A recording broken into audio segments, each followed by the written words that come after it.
So this is an interview with Susan Kiefer, a teacher at North Lawndale College Prep. Hi, Mr. Cato. This is Keegan. Hey, Keegan, how are you? I'm great. How are you? I'm well. So I was wondering if I could ask you a few questions about what it's like working in North Lawndale. Sure, go right ahead. Imagine yourself in a prison, and that's all you know, that you just captured there. The children in that particular neighborhood, all they know is what they see every day, and that's violence. Can you imagine being immune to violence where you walk outside your house, someone gets shot, and that's a part of everyday life in that particular neighborhood? There's probably more people in that particular neighborhood that get shot than some war zone areas in other parts of the world. I think one of the biggest issues is that when children grow up in an area of violence, and that's all that they know, people, they kind of expect these kids to behave a certain way, and if that's all they know is violence, if you're used to violence, that's what you become a part of, unless you find another way out, which usually is education. I would have to say that teaching in North Lawndale is like teaching anywhere else for the most part. You plan your lessons, you teach your lessons, you help students to grow as readers and writers and thinkers. Your day is like a day at the Latin School of Chicago.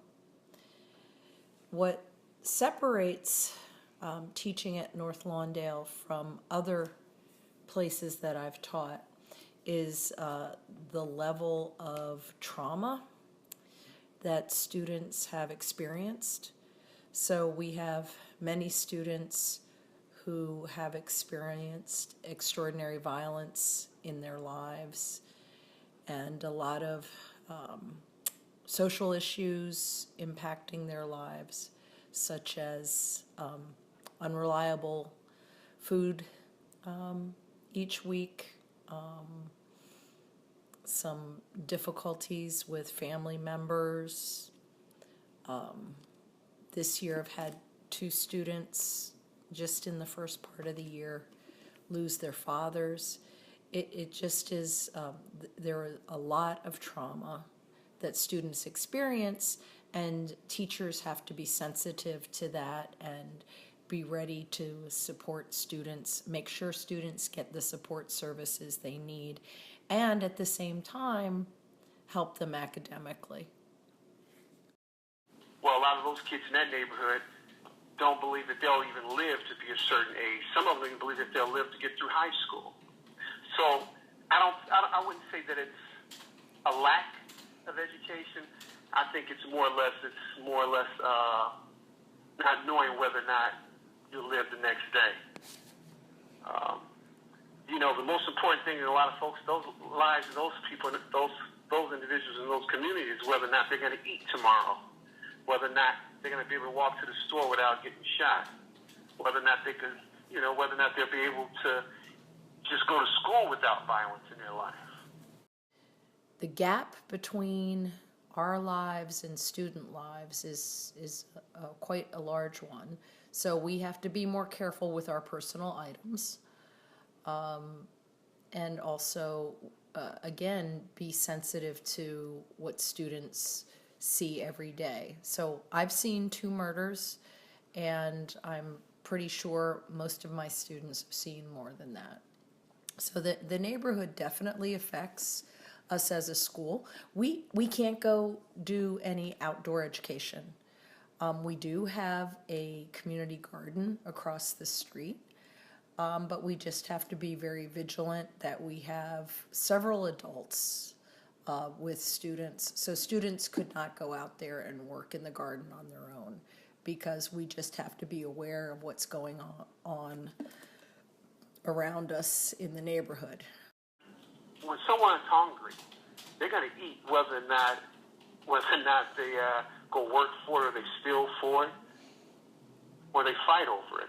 So poverty plays a huge role. There's a lot of things that are happening in North Lawndale that are really, really positive. First, I'd say a lot of the charter schools and the public schools and the private schools, they're all really trying to meet the needs of the children, not only their academic needs, but their social emotional needs, and also their biological needs. So I think the schools are a real oasis in the community. The kids themselves, the kids are amazing. You've got really, really bright young people who are achieving despite all odds, despite what's going on outside the building. They're able to do advanced placement work. So I congratulate them, and I'm in awe of them, and they give me hope. Personalities, although a lot of that community is really depressed, you still tend to find people still have hope. People still find a way to have hope that they can get a better education, that they have hope that their mother and father will be able to find a job. You know, you can still walk around a neighborhood and you find kids who still try to get to school to have a better life.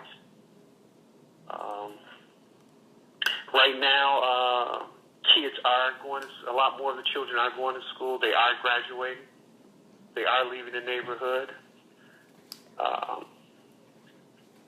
That's probably one of the most positive things. Hope. Hope.